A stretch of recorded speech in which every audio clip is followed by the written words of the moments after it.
ओडिशार कटकरे आमर जो नुआ सरकार आसला आम सरकार आसला जो योजना आम आरंभ कर जड़े लोकटे निज कम आसूची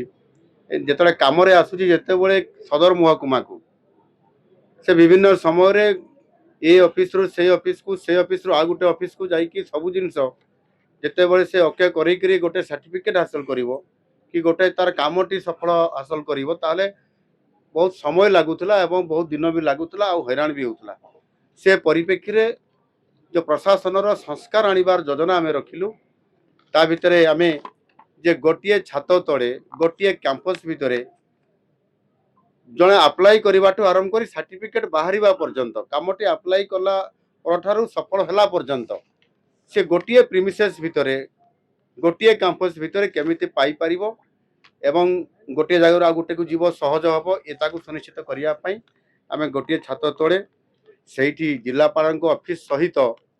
समस्त प्रकार आम रेवेन्यू डिपार्टमेंट कार्यालय मान स्तर बाय स्तर तल स्तर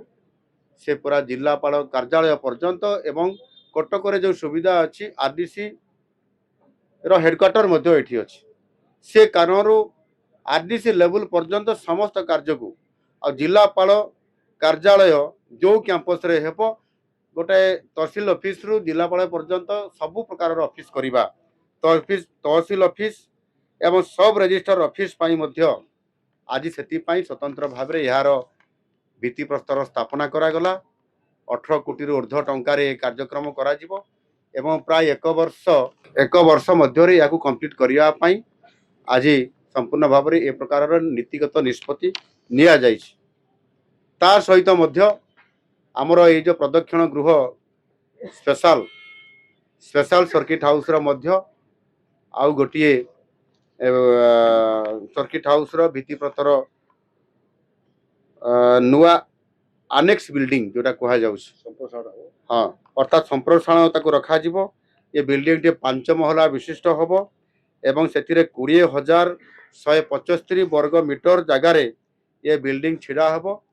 एवं 13 कोटी 28 लाख टंकार हेबो जो स्पेशल सर्किट हाउस को आम आज कटक को स्वतंत्रता और प्राधान्य दौचु एथिरे सारा भारत वर्षरु सारा ओडिशार विभिन्न अंचल लोक माने मध्य आछंती सहजरे सुविधारे तांकर रहिबा व्यवस्था आनुषंगिक व्यवस्था करया पई आ या को स्पेशल सर्किट हाउस रो आउ टिके मान बढ़ाया पई पुराना जो मध्य सर्किट हाउस रो जो कक्ष गुडी को अछि ताको रिमॉडलिंग करया पई मध्य एबे मु आम जिलापाल को परामर्श देइछि या ऊपर से तांकर गोटे प्रस्ताव टी देबे आ ये जो नुआ हबो 13 कोटी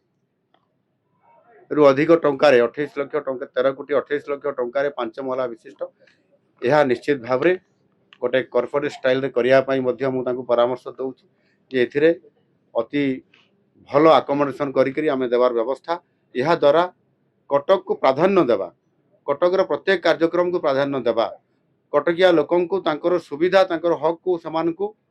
तांको पाखरे पहुंचेबा ई प्रकार आम सरकार जो आज चिंता करिसेंती ताको निश्चित भाव रे सुनिश्चित करिवे।